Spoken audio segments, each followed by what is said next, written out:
This is my presentation on the worst part of every different card game. Card game design is pretty hard. Maybe you print a card that makes you unable to die for an entire turn. Maybe you print a card that just draws way too many cards for being one card that you play per turn. Maybe you play a card that makes it so games basically never end and just keep going on forever and ever. Or maybe you print a card that just completely destroys an entire metagame by itself and is forced to be banned. If you know about these cards, you know about these cards. There's definitely some issues. However, cards like this miss the main point of issues in card games, if you ask me. Magic, Hearthstone, Pokémon, and Yu-Gi-Oh! They all have one key problem that every player can see and look at and feels when they're playing through the game, and that's what my video today is going to be talking about. So Magic the Gathering is the first of the card games on the list and has one original problem, which is that cards cost mana. And in order to get the mana to play the spells, you need lands. And not to mention that you will not only need lands, but if you're playing a multicolored spell here like Conflux, you need multiple different colors of multiple different lands to be able to cast the spell. And lands are a card that is specifically in your deck to be drawn, meaning that in games you can get mana screwed, which is when you draw way too few lands, or not lands of the correct color to cast your spell, or you can get mana flooded, where instead of drawing the spells, you draw way too many lands. Maybe instead of drawing one land in your opening hand and not being able to cast anything, you draw 6 lands in your opening hand and have nothing to cast. Now, Magic the Gathering has had this problem for a while, and they've come up with some workarounds to try to get around the issue. And the first of this is the mulligan improvements over the years. So, originally the mulligan rule had it so that you start with 7 cards in hand, and then every time you mulligan, you go down 1 card, so from 6 to 5 to 4, etc. Now, after a while, they realized that this only punished you for mulliganing, so they added a scry one to if you mulliganed. So if you went down to 6 cards, you got to look at the top card of your deck and choose to put it on top or at the bottom, depending on if you needed that card, if it was a land and you needed a land, or a spell if you needed a spell. Now, afterwards, they added another improvement to the mulligan rule, where instead of scrying one, you just draw 7 cards every time you mulligan. However, every extra time you mulligan, you have to take one of your cards from your hand and put it on the bottom of your deck. This leads to situations where you'll draw hands that wouldn't have been functional missing a card, but because you have that one extra card, you know that you could keep that hand when otherwise you normally wouldn't be able to. Now, not only do mulligan improvements help the hand playability and amount of lands that you're going to be drawing in the game, they also have cards in specific they print to help you with this issue. The first one I'm showing here is Temple of Enlightenment. When it enters the battlefield, you get to scry 1. Just like in the mulligan example, having this card in your hand makes it easier in the early game or the late game to draw more lands or spells depending on which one you need, just by playing a land that you were going to play in your deck anyway. Not to mention there are cards here like Brainstorm, which cost a low amount of mana and allow you to draw cards and put other cards back, letting you get extra cards if you need to cast more spells, or extra lands if you're short on lands in the early game. This card kind of does both, and there's lots of cards in Magic that are examples like this that help you with the early game mulliganing. The most recent example I'm going to show here is this card Malakir Rebirth. This is an entire cycle of cards that are both cards on the front, but also lands on the back, meaning that you can play down the land side if you need lands in the early game to play your spells, and you can also have a spell in the late game for if you draw it, it's not just a dead draw on a land that doesn't do anything. These cards definitely help you with mana screw and mana flood over the course of games. Now, Yu-Gi-Oh! Came out after Magic and came out with a different solution to the downside of having lands in your deck. The solution that Yu-Gi-Oh! Came up with is that you can just play one guy that costs 4 stars or less per turn, and that's the only restriction in the entire game. Spells, you can play as many as you want. Trap cards, lay down as many of those bad boys as you possibly can on your turn. There's nothing stopping you from playing as many things as you want except for level 4 normal summonable monsters. This leads to an issue in Yu-Gi-Oh! Though. Winning on the draw. On the draw, you can't do any of this stuff because your opponent gets to do all of their things first. Say, for example, play a bunch of trap cards that stop you from playing the game. How are you supposed to beat your opponent on the play? Now, Yu-Gi-Oh! Has done a bunch of things in the game to make going second less bad for you, and the first one of these is you don't draw a card on your first turn. In a game like Yu-Gi-Oh!, where you only have 5 cards in your opening hand, having 1 less card is definitely a big cost to pay, especially in comparison to other card games. Now, not only can you not draw on your first turn, you also can't attack on your first turn. In a majority of cases, this means in Yu-Gi-Oh! You aren't able to kill your opponent on the first turn, which otherwise would be extremely trivial if you could attack on the first turn. Now, just like Magic, there are also cards in Yu-Gi-Oh! Designed around the fact that if you're going second, they will help you not immediately lose. Ash Blossom and Joyous Spring is a clear example of this. This card's called a hand trap, which means you can use it from your hand on the first turn of the game, even if you aren't going first, being able to stop your opponent's plays even before you've made any plays yourself. This way, you have a less likely chance of immediately losing the game before you get the chance to do anything. Not to mention, Yu-Gi-Oh! Specifically prints cards that are designed for if you're going second, meaning that decks that want to go second can get an advantage out of these cards. Lightning Storm's a great example of this. If you control no face-up cards, you can either destroy all your opponent's monsters or all of their spell and traps. This effect is very powerful, and it gives you a benefit for not having any face-up cards, basically meaning that you were already going second and your opponent has already set up their board. Now, Evenly Match is another example of a kind of mix of these two. Not only like Lightning Storm does it remove a bunch of things from board, but also like Ash Blossom, you can play it from hand for free if you have no cards in play. Kind of mixing these two elements together in a card that both rewards you for going second and is playable for free with no cost. Now, Pokemon definitely limits the speed in comparison to Yu-Gi-Oh! Because one of the major complaints of Yu-Gi-Oh! Is simply how fast it is. If you lose on turn 1, did you really even get to play the game at all? So Pokemon limits speed in an interesting way. We have these things called prize cards, which are you start with 6 of them from your deck on the side at the beginning of the game, and every time you take a knockout, you draw one of the prize cards. Unless the Pokemon you knock out was an EX Pokemon like Iron Thorns here, if you knock this guy out, you end up taking 2 prize cards instead. Now, not only does this limit the speed, but you also can't attack on turn 1, which means that you can't possibly get any of your prize cards on the first turn of the game, even if you're going first, and you have energies that you have to attach to your Pokemon to power them up to perform the powerful attacks to actually get access to these prize cards. So Pokemon requires way more setup than most other card games, and for that reason the speed is a lot slower. Now, there is an issue. If you take an EX Pokemon knockout, say Iron Thorns, not only do you draw 2 prize cards, but your opponent will lose at minimum the 1 Pokemon you knocked out. Not mentioning that if it's an evolved Pokemon, you also knock out the Pokemon underneath it, and you also are going to remove any energy or tool cards that were attached to that Pokemon. Meaning that if you are winning at Pokemon, it's really easy to snowball that victory of your Pokemon knocking their Pokemon out into more and more victories over time from getting extra cards and reducing your opponent's number of cards that they have.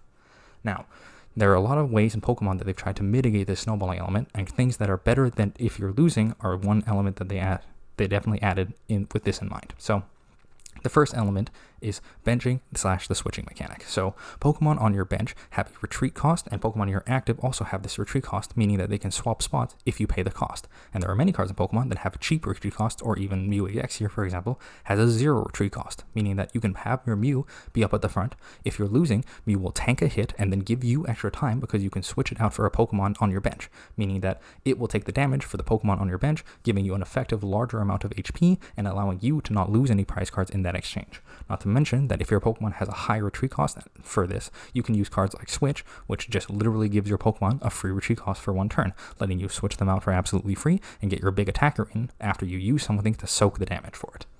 There are also specific cards in Pokemon called comeback cards, which are made for if you are specifically losing the game.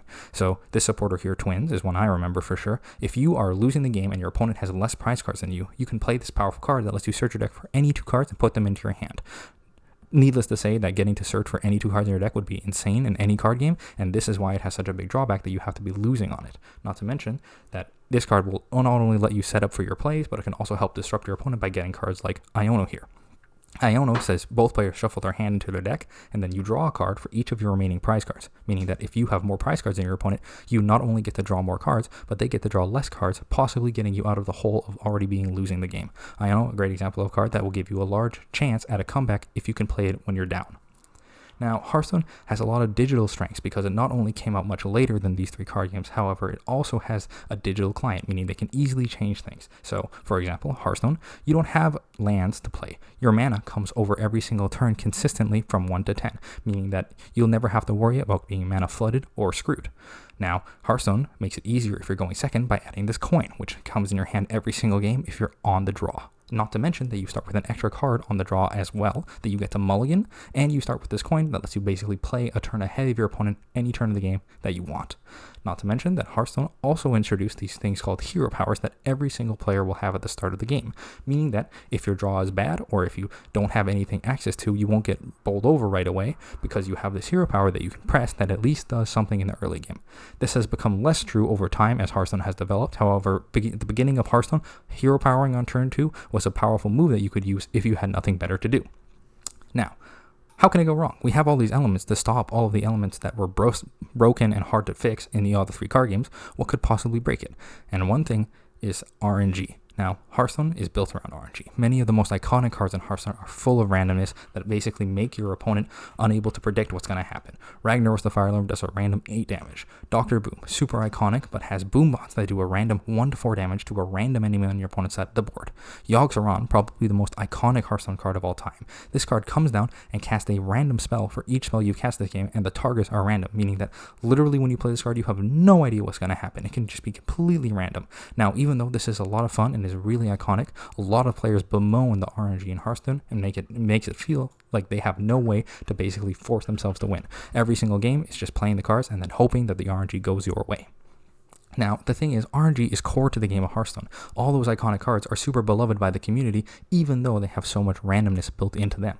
Cards like Implosion are an example of RNG that was present a lot in the early days of Hearthstone and really made players feel bad. Dealing between 2 to 4 damage to a minion is a pretty big range, not to mention that the larger ranges gave you 1/1 imps for each of the different damages, meaning that the difference between an Implosion that does 4 and 2 could have massive impacts on your ability to win the game.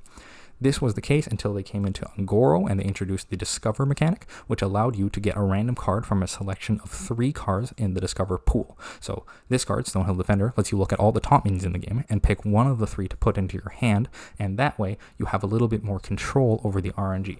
RNG is way better when you feel in control, because even though you didn't get to pick which 3 top minions you were looking at, you got to pick the best out of the worst options, making you feel like you had more agency in the course of the game.